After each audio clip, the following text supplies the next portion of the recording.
unlock this. Unlock.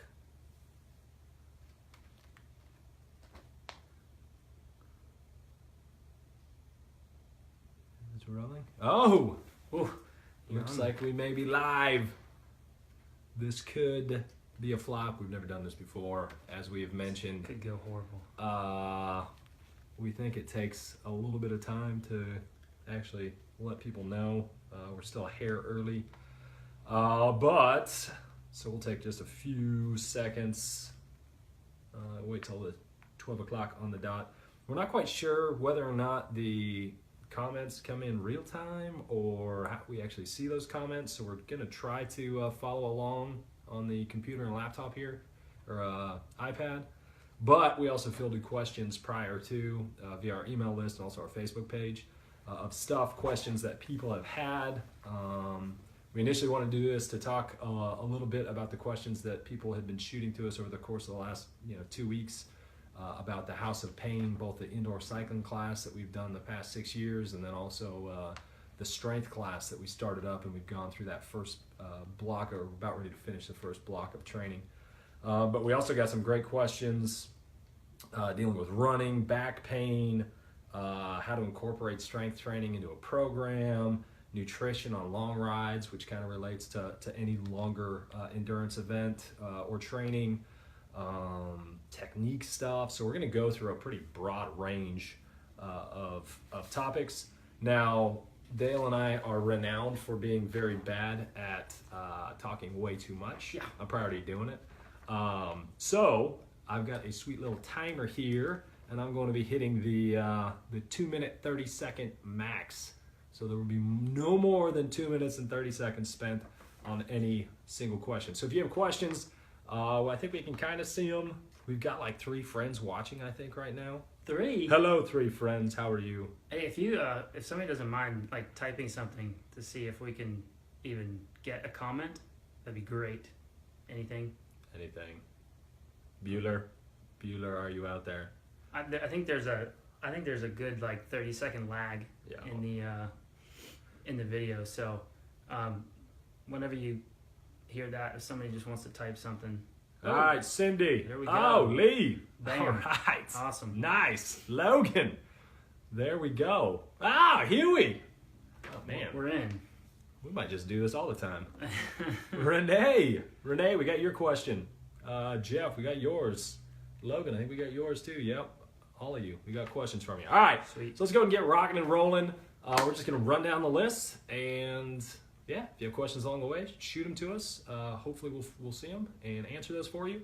And I think that's all I got. So let's dive right in. So Stephanie asks, I am not tech savvy. Is it going to be a huge pain to get everything set up? No. The software that we use is called Zoom, and it is extremely easy. Literally, you either download it to your iPad, iPhone, through the App Store. If you have a laptop, if you're doing it on a laptop, it's literally just clicking on. I just realized I was looking at the video and not the camera. All you have to do is click on the link that we send, and if you're doing it on a computer, a laptop, or a desktop, it'll download everything, and then you just let it roll, and it'll bring up the class, and it's the same thing every time. Every session, you just click the link, and it opens it right up for you. So it's super duper easy. It even, the first time you log in, it'll even roll you through a little thing to test your speakers and stuff like that. So it's super easy. The least tech savvy person can figure it out. If not, we can walk you through it as well. And we'll have a pre-test period where you'll be able to sign in and make sure everything's functioning properly. That way, day of, there's no issues. So, all right, cool. John says, I hate riding the trainer, and the thought of doing 2 rides a week on the trainer seems like pure torture. What do I need to tell myself to get motivated to do this class? I guess you're talking about the hop cycling class. John, you are not alone. There's a lot of people that despise the trainer, just like a lot of people despise the treadmill. I think what you'll find, and what our athletes and ourselves have found, is that the hop cycling classes go by super quick. And the reason being, it's not like sitting in front of a TV and putting the movie on that you're hoping is going to entertain you, when really all you can think about is hopping off the trainer or checking that time. You can swear an hour's gone by and it's only been 22 minutes. But what we do in the cycling class is we have you focusing on very specific things: your pedal stroke, your breathing, your body position. And not only are you thinking about that, but then we're constantly having you change that. So you're very mentally engaged, and you're running through so much variety in each class, and we're progressing it. So each class is not the exact same. The cues we're giving you are things that allow you to immediately adapt and change, and you're going to be learning a lot. So anytime you're learning something and it's something that you're interested in, the time is going to pass a lot faster. So it's not surprising if you get done, and we usually do about an hour and 15, sometimes a little more, sometimes a little less, but usually that, seems like less than hopping on the trainer and just slogging through, a 30 or 40 minute easy spin, just because there is so much variety, and the intervals that we're doing, the mental and physical recovery you get in between, ends up making that class go by a whole lot quicker. Yeah, everything's 1 minute. Everything's super focused. Just to add that, I mean, every session is super focused, and sometimes people say, "When is Bryant going to shut up?" No, I never say that. But no, everything is super focused, and we're constantly giving you something to focus on, and so it's not like turning on a video and turning on even like something like Sufferfest. It's that's a workout. This is definitely training session. All right, 25 seconds to spare. Bam. I think that answers that. Matt Huey's here. What's up, Huey? Matt? All right, next question. If Jarred Thweatt were to come out of retirement, would Coach Bryant become paranoid again? Oh, I was so happy to see Jarred Thweatt. I thought he had gone and disappeared and moved to a different part of the world. Great to see him answering that. And of course, I would become paranoid. Paranoid about what he might say or do on a group ride. Thweatt, group rides weren't the same without you this year. Hopefully you get back at it. All right. Saved on that one. Missed that one. Oh, we missed one. All right. This is Renee's question. Getting up hills is one of my issues I'll be working on besides my endurance. Will hop also improve my abilities on climbs? Yeah, I think the big thing here, when it comes to climbing, you deal a lot with power to weight ratio versus actual just absolute power. So what you're going to be doing in the House of Pain is increasing your power, which should make hills become, they may not become easier, but you'll be going faster up those hills. And then the next thing is, if you're able to drop weight, that's always a huge benefit. So if you can increase power, drop weight, you're going to be faster on the hills. But the last thing is the technique aspect to it. Going up a hill is different than riding on flat ground. And we have specific times during the House of Pain where we're doing hill climbing simulation stuff, both seated and out of the saddle. And I think one of the big things there that a lot of people may not even realize is that as your body shifts on the saddle and as your hips shift relative to where your bottom bracket or where your for those that aren't familiar with bike parts, but the crank arms, going through, as your body position and your hips change relative to that, it changes your effective timing and direction of force that you should be putting down to the pedals to make you a better climber. And then there's specific body position stuff that you can do as well that is going to improve your timing, your muscle activation. We talk a lot about glute firing, something a lot of people aren't doing. We find it more and more amongst cyclists that glute activation and actually utilizing the behind to generate more power. So we talk about that. We talk about tips on improving that. So we go through not only the technique, the efficiency side of things, but also the body position, the breathing. The pedal stroke part is a huge, aside from actually going through out of the saddle technique, the in the saddle pedal stroke stuff that we go through, including like this mental checklist that we've developed over the last several years that time and time again people say they use all the time, especially going uphill. So all of that stuff together is going to make an immense difference on your ability to climb for sure. All right, Renee, hopefully we answered that one for you. I see you were watching, so let us know. Emily, what up? Emily's on. All right. All right, moving on. We got a couple questions here. I don't have any strength training equipment. This is actually concerning our hop strength class. I don't have any strength training equipment. What would I need to do a hop strength class? Very little, in fact.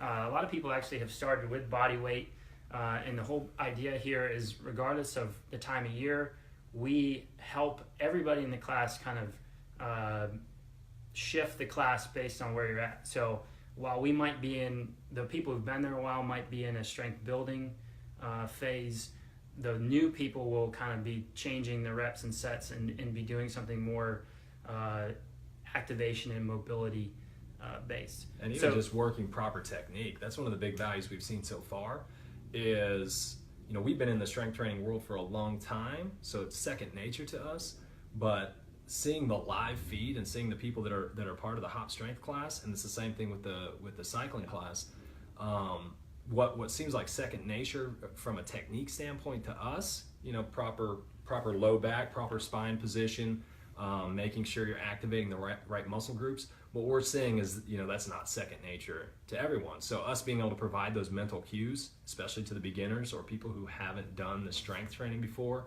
has been really valuable, and it's been good for us to see, and we enjoy helping people first off learn, but then second improve. Yeah, we're constantly correcting people because we can see you as long as you have your webcam set up and it's not really dark in your room, and we can see your whole body. We can correct everything on the fly, and that's going to optimize the actual work that you're doing. As far as equipment goes, really a lot of people end up pretty much just getting a few bands. So we suggest probably 2 to 3 different bands of different resistances, and then probably the most expensive thing you'll start out with is a med ball, and you can get these guys for $20 on Amazon. They're a little bit more expensive from other places, but they're not terrible anymore. They used to be a lot more expensive.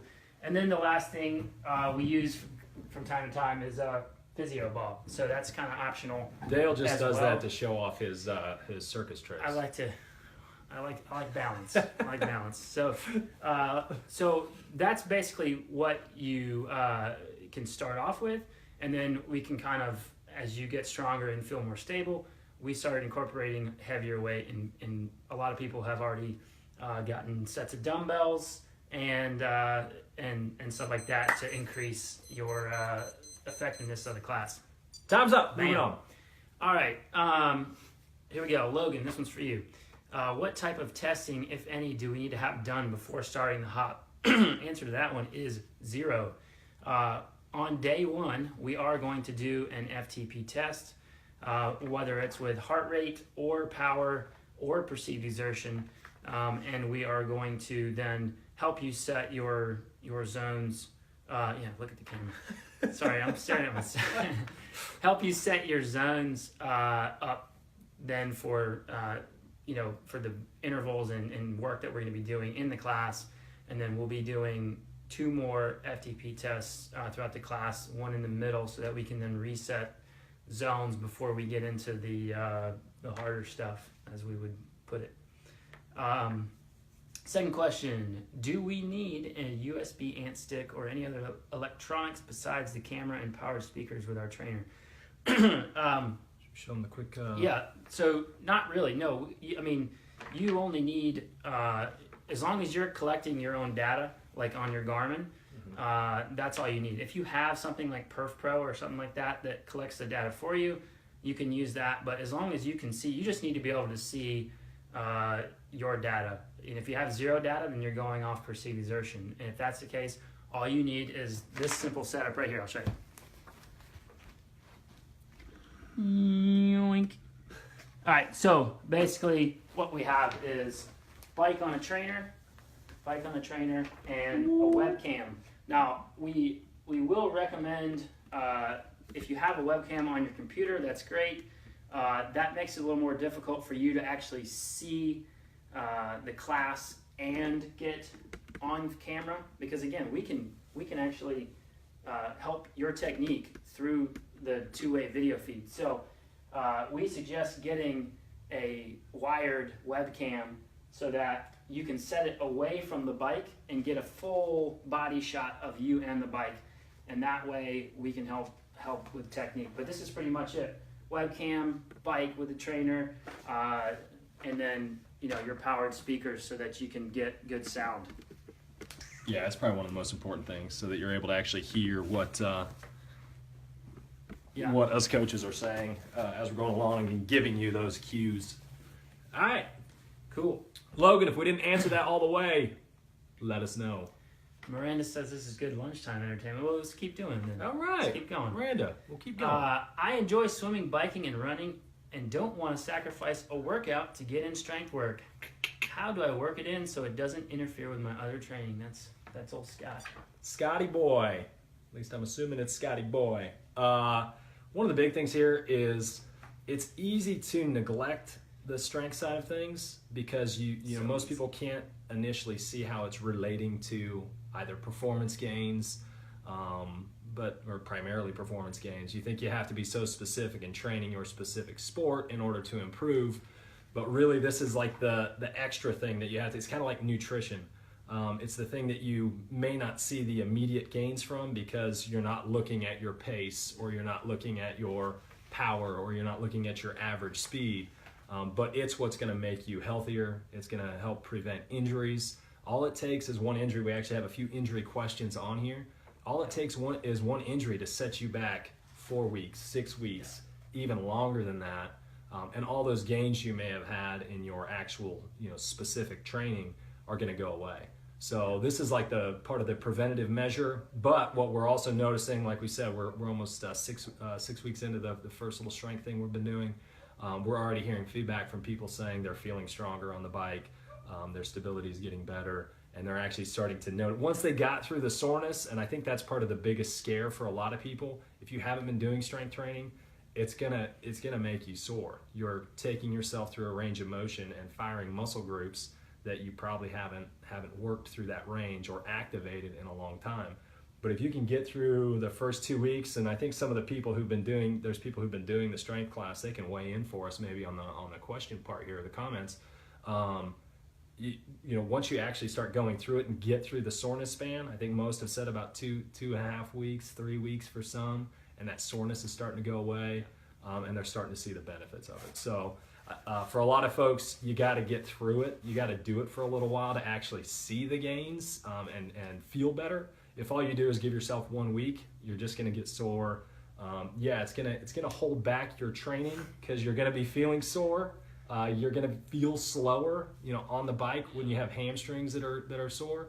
But get through the first 2 or 3 weeks, and it will help you down the road. You're going to be stronger, more powerful, and less injury prone as a result. The big thing is work it in on the easy days, especially at first, and then you have to stay consistent with it. That's it. I mean, it's like anything. If you stop riding, running, or swimming for a few weeks, you're going to come back and it's going to feel terrible. So it's the same thing with strength training. But if you don't do it, it takes one muscle to tighten up and pulls on something else, and then it crops up some sort of an issue or an injury. Yeah. You just got to keep it consistent and make it happen. Mark, we saw your question come through. We'll touch on that here towards the end. Stay with us, Mark. Stay with us. All right. This one, when is Coach Dale going to shave? I believe that was anonymous. Anonymously my wife. Never. Never. Beard challenge. Dale has the beard challenge going. Here. Probably December 1st, maybe. I don't know. It's no shave November. Just give me a little slack here. I say you roll with it. Good. All right, moving on. Leigh, nutrition on long rides. What to eat and how often? Long rides, Leigh. This time of year, we're going to touch on this time of the year. So it is November 17th. Big thing in the off season, intensity tends to drop. Leigh, with you, we're doing a lot more, or going to be doing a lot more endurance-based riding. So intensity's dropping, heart rate levels are going to be lower, power levels are going to be a little bit lower as we progress through this winter season. You don't need nearly as many calories as you would in the summertime. Weather's a little bit cooler, which helps with that heart rate as well. So calories in can be less. The other big thing, get away from all the simple sugar stuff. So if gels are a big part of the regular long ride in the summertime when it's hot and you're going, full effort for longer periods of time, start getting rid of those. So eating more of the whole foods, your bars, stuff that you would consider less quick burning fuel.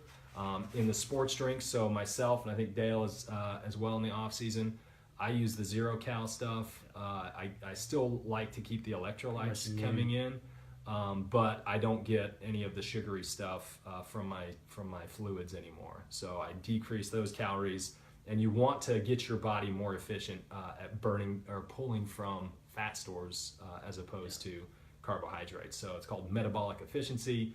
There's no way we could get through it in 2.5 minutes here, but essentially teaching your body how to pull more from fat stores, and then as you start increasing your efforts, your body becomes more efficient at that, so you're going to need less fuel, less chance of bonking down the road once we start getting to higher intensity stuff and race season.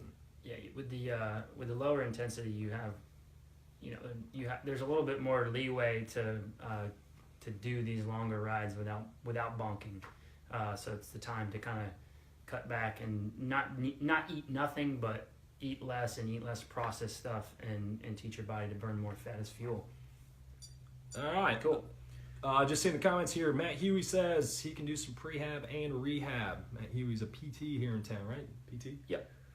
So there you go. Call him up. Feel free to hit him up. Let's see. Should we touch on Mark's just in case Mark has to go? Yeah. Mark, let's hit yours real quick. So coaching question, how can you help me be accountable for my training? 1 week I may have 8 hours to train. The next I may only have 3 hours, which is very frustrating. Well, there's two. The number one best way is to get on a schedule.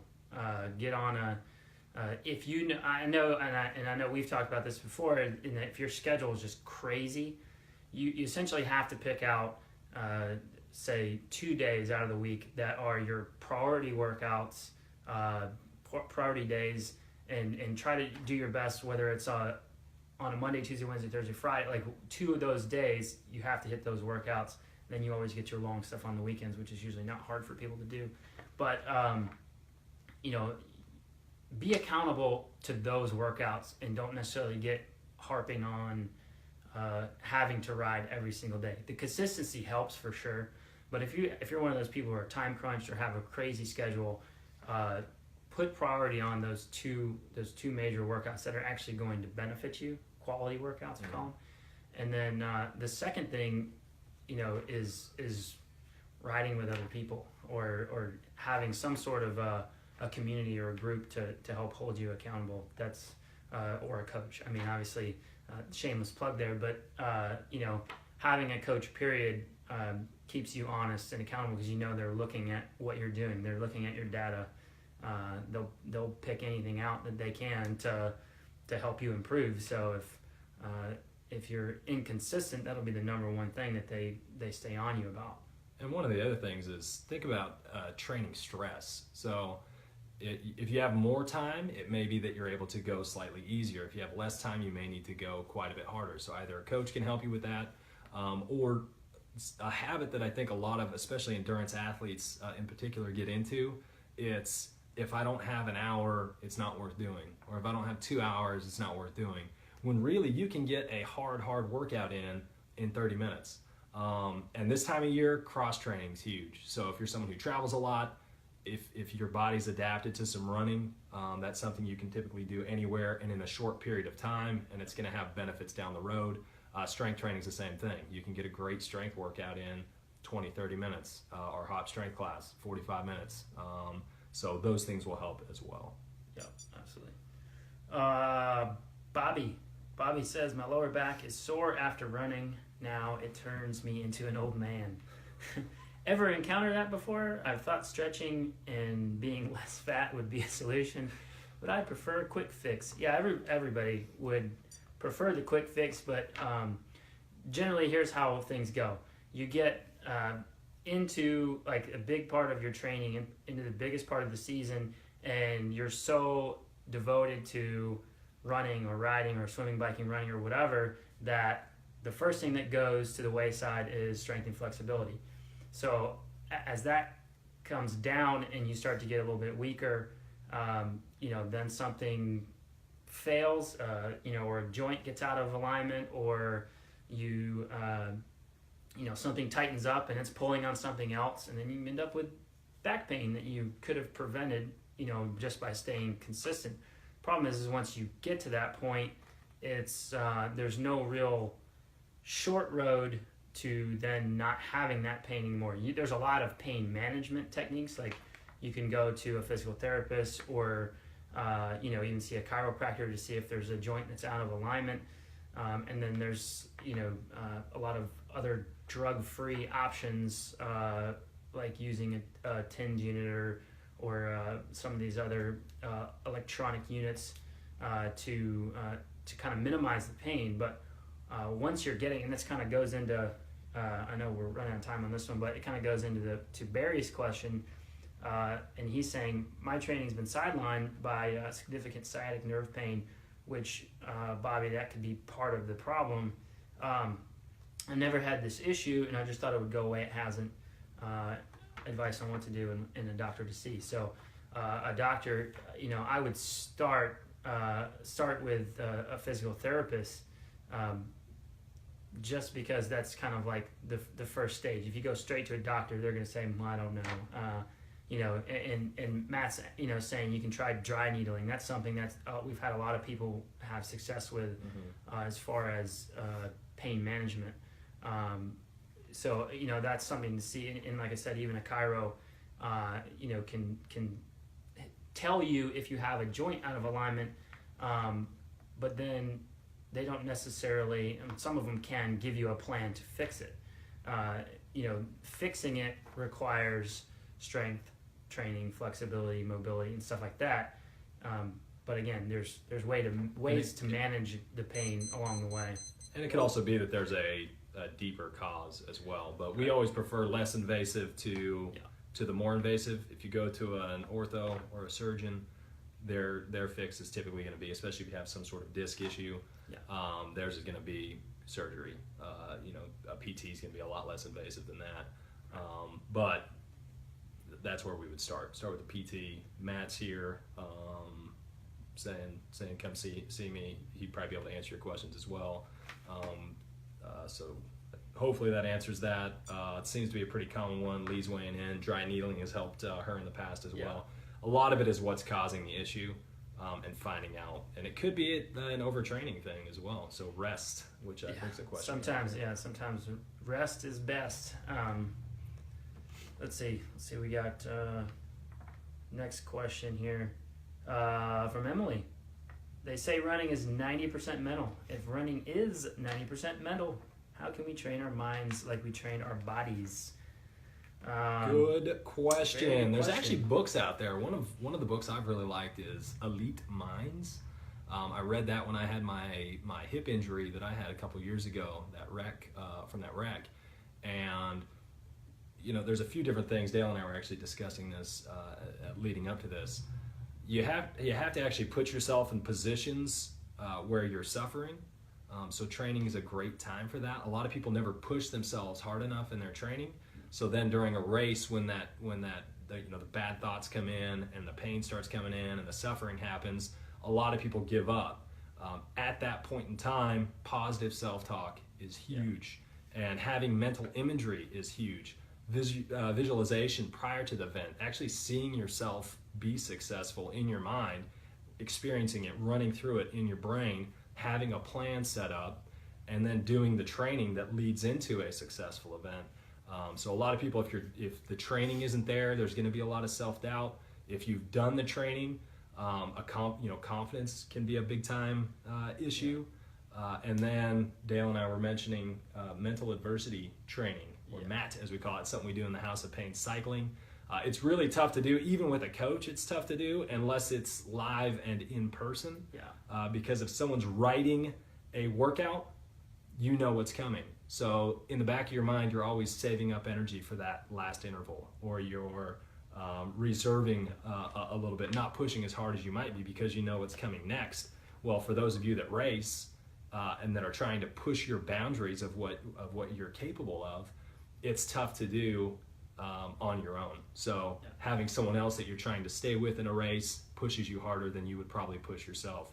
Mental adversity training wise, having a surprise interval or an interval that goes longer than what you expected, and now you've got to really dig deep and mentally battle as much or more as what you're physically battling, and you learn you're capable of a whole lot more than what you thought. Yeah, I mean the other big things is making sure that you one, you have to trust what you're doing. If you don't have a coach, that's fine. But if you're on like a cookie cutter plan, and you're not totally confident that it's preparing you for what you're training for, that can set a lot of self-doubt. But overall, you have to trust the training that you've done up to that day. It's as much as you could do, and all you can do on the day is what you can do. And we posted something maybe a week ago that Macca put out about just piling in all these positive thoughts in your head and making these folders of positive thoughts, so that when things start to hurt or maybe aren't going as well as you can start pulling all of those thoughts out and to help keep you going.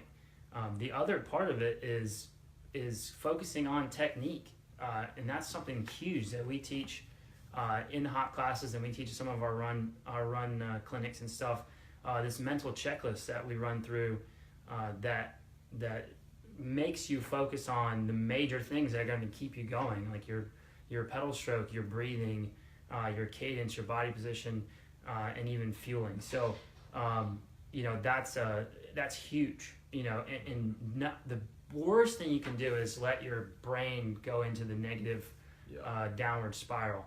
So everything else that you can do to prevent that is going to help your mental toughness. I think the last thing I'll say is typically during any event, any race, there's going to be highs and lows. So when you're on a high, don't let yourself get too high. Know that a low may be coming. Try to keep sort of that level head. And when you're in a low, it may suck and you're going to suffer. Embrace it. Know that you're going to come out of it. Don't succumb to it. Don't give up mentally. Know and stay positive, and know that you're going to come out of it, and you're going to feel better. And at the end of the day, results last forever. That pain goes away, usually within minutes. Sometimes, sometimes it may take hours. That pain goes away. So put yourself in that spot in the future, knowing that the pain's gone, and be happy with that effort and knowing that you didn't quit. I forgot to start my timer. We went well over 2:30 on that one. Yeah. All right, Pain Emily, are you still away. on? If so, hopefully that helps and knock them dead this weekend. All right, Philip, the machine. With the weather changing, you talk about sickness and training. I know guys have talked about it before, but it might be good to revisit. Yeah, it is, because we're going from 30 in Memphis here. We're going from 30-something degrees to it's supposed to be over 80 today. 80 degrees, November, 17th? 80 degrees? Yeah. So, generally with the big swings in temperature, that's where a lot of stuff's flying through the air and people end up with colds and whatnot. Mm-hmm. So our big rule of thumb is if it's from the neck up, we can still do light training. So if you had some sort of a intensity plan, just cut out the intensity and keep it fairly easy. But you can still train and keep that consistency in your training. If you have a head cold or something like that. Now, if it creeps down into your chest, or you're having stomach problems or anything like that, we then suggest take the day off, keep the fluids coming in, and the rest is going to do you better than trying to go out and suppress your immune system some more. That's the big thing. So a lot of times you try to push through or do too much, you're going to cause that your immune system's beaten down. You're going to cause the cold or whatever it is to not only linger on longer, but it may manifest into something that's going to knock you out for longer. So number one thing, you want to get healthy. So if that means taking time completely off of training, then that may be what you need to do. So listen to your body. Again, head up, train lightly, head down. You better knock it off. The next thing is, don't think that it's a recovery week because you haven't trained. Your body's been working really hard to overcome That's huge. the fatigue, the illness, the beaten down immune system, that you don't want to go straight back into hard, intense training. Okay, so don't think that, okay, that was my unload, that was my recovery, now I can get straight back at it. Ease back into it as well. You'll be happier. We've had athletes do it before where they get back at it, they go way too hard, way too soon, and they're back sick a week later. So ease back into it. And then final note, this is the last thing I'll say on it. The more you train, the more your immune system gets beaten down. So it could be a sign of getting into some overtraining if you're getting sick often and that you need to recover more. Kind of bounces into Jeff's question anyways, Yeah. which was the hit on the importance of easy off days and recovery periods. Just springboarding there. If you are feeling just overly fatigued and just your sleep's interrupted or you are getting sick, that is a good sign that that you are maybe getting into kind of overreaching, let's say, or overtraining. So that's the best time to take a recovery period. Now, a lot of people don't even have a clue what a recovery period is supposed to look like. The baseline for us is every third or fourth week we'll give a down week, which is roughly 60% of the volume that you've been doing the last few weeks, but no real intensity aside from a few short efforts just to keep the fast twitch muscles firing and keep the legs opened up. So that's like the big thing that most endurance athletes are guilty of. A lot of times we'll take on a new coaching client and the first thing we have to do for them is give them their first week is a recovery week, because It's very common. overtrained themselves for so long. Yeah. We have to actually give them a hard reset, sometimes 2 weeks, to get them back to normal, to try to kind of start building up that, unload all that fatigue and start to rebuild their fitness. And I think mentally, one thing that helps a lot of people and a lot of athletes we work with is your training actually puts fatigue into the system and is ultimately going to make you slower over time if you don't allow yourself to recover and come out of that hole. So training gets you tired. That's why the second week, the third week, it may be harder to hit your averages that you were hitting the first week when you were rested. And then it's time to recover, you build back stronger, and you come back faster as a result. So the recovery is huge in you actually getting faster. If you don't do it, you're going to see initial gains, but long term, you're going to end up plateauing and then falling off that cliff. So take your rest seriously. If you have more questions on that, let us know. Yeah. Mark, enjoy your ride, buddy. Mark's got to go ride. Gotta go. All right, Scott Morgan. Well, he said, is the Q&A going to be recorded? We hope so. It's the first time doing this. Scotty boy, we hope so. Wow. Let's see. Second question. When run training, this is a good one. When run training, do you feel it's better to go off of heart rate or pace or a combo? Here's the thing about heart rate. Heart rate is incredibly variable, and there's so many things that can affect it. We have, hydration, heat, humidity. Whether a dog's chasing you or if not. you're getting chased by a dog, They'll spike that heart rate. Changes those zones. There are so many things that affect heart rate. It oftentimes becomes really inaccurate way to train.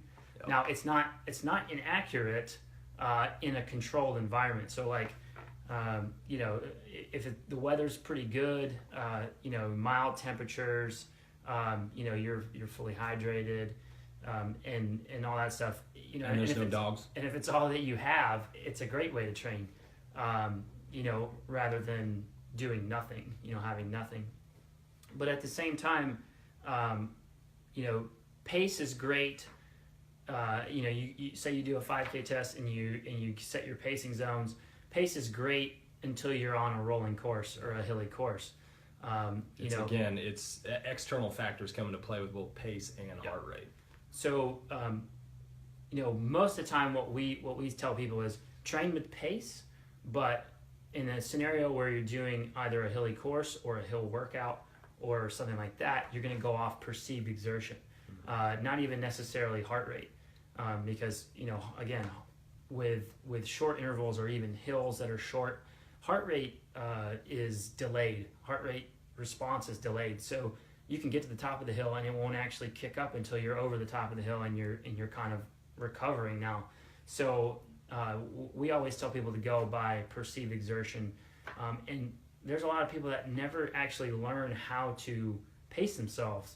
So if you go by perceived exertion and pace, and you actually learn what it feels like to run a 8-minute, 7-minute, 6-minute pace, that's going to pay off dividends down the road when you're actually trying to hit a PR. You already know how it feels, and you don't have to sit there and look at your watch every 5 seconds to make sure you're on pace. You just know you're on it. So, and that's something more experienced athletes and paying attention to it. Oh, time's up. More experienced athletes. Shut up. I'm kidding. The more experienced an athlete becomes, and the more focused they become on the pacing and what their body is telling them, as opposed to just trying to block it out, the better you're going to be at learning what those limits are. We've got cyclists that we work with that could probably tell you, and typically have, within a beat or two of their heart rate, whether they're at threshold, and if they go up from that, power-wise, it's a spike in heart rate. So they're very accurate at knowing whether they can go harder or not. That's all I'll say. Keep going. Yeah. The last official question. This is it. Last official question. Unless you guys got something. There's 11 of you. 11 of you. If you got questions, huge. We're down to our last one. Christina says, Then any I'm just making recommendations for next week training prep leading into the class? I was talking about hop cycling. House of Pain. Any prep? No. I mean, try to get in some. Just be consistent. If you're riding consistently, look, the first several weeks are pretty easy and technique based. Very much technique. It will challenge you muscularly more than it will your fitness. So and neuromuscular. Yeah. So there's not really any fitness prep to it. Just keep riding and keep your legs moving and open. Even if you're only riding a couple days a week. Threshold test is going to be Thursday. I would recommend you not doing a hard workout Wednesday. That's a good recommendation. Of the week of. So don't do that. Probably wouldn't go out and put in, a massive training week either next week, just because there's going to be a lot of structure going forward for you. And so kind of going in mentally fresh more than physically fresh is a good thing to do this time of year. Yeah. Other than that, just kind of stick with what you've been doing. Let's see if we have. What else? Anything else? Do we have any other questions? Any other questions? Shoot them out. People here. still on there? Are people still alive? Yeah. Everyone's sleeping. Lucky Everyone's 13. just. Oh, good question. Cindy says, will the strength work in hop be the same as the strength work in hop strength class? No, it won't be. We're the strength work in the hop cycling class that we do is actually going to be more geared just toward activation exercises and core, and then we'll do more stretching this year because that seems to be something that people will just not do unless we walk them through it. So the hop strength class is going to be actually more geared toward functional strength and mobility, but then also actually increasing strength so that when we get to the season and things get crazy, the big ride season, that you kind of have this big base of strength already built up, and that we can just maintain that through the season. So it's going to be different. We're going to be more focused in the hop cycling on core stuff, so the foundation stuff, working the power plant essentially. And then the hop strength we're going to be doing more total body much more total body, rounding out, dealing a lot with muscular imbalances and things like that. So but we are going to add more stretching to the cycling side of things, a limiter we found for a lot of folks in the class. So all right, Christina, awesome, thanks, glad you were on here. Hopefully we answered your question, and I think anything else, that's about it. Anything else Going. It's about lunch for us. Going. Cool, Cindy. All right. Well, folks, if you made it this long from start to finish, you guys deserve a massive thumbs up. Ooh. Ready? What do we got? Oh, Bam. thumbs up for all of you. If you have other questions, so if anything we talked about leads to more questions, maybe something you lots guys... of thumbs up. Oh, thumbs up all around. Maybe stuff that you... I lost my train of thought. Maybe that you didn't want to post on Facebook. Killing it. Feel free to shoot it to us. Huey, he was on here giving all kinds of thumbs up. Huey, hopefully we helped you out. Feel free to shoot us questions. We enjoy giving feedback. We enjoy helping people. So we're here to help. We're here to be your reference point, and hopefully we can help dispel maybe some of the... or save you time so you're not searching the web trying to figure out answers on your own. Just shoot them our way. Yeah, regardless of where you are at as an athlete, you are an athlete. In fact, if you do a sport, you are an athlete. Doesn't matter what your level is, we can help, and we are here to help. So appreciate you guys. If you're on the fence about hop cycling or hop strength, I encourage you to do it, or ask us questions about it, or ask some of these great people who are on. Quite a few people that were on today are taking part in either one or both of those, so they can tell you why they're doing it and the benefits they've had from it. So that's all we got. Trust your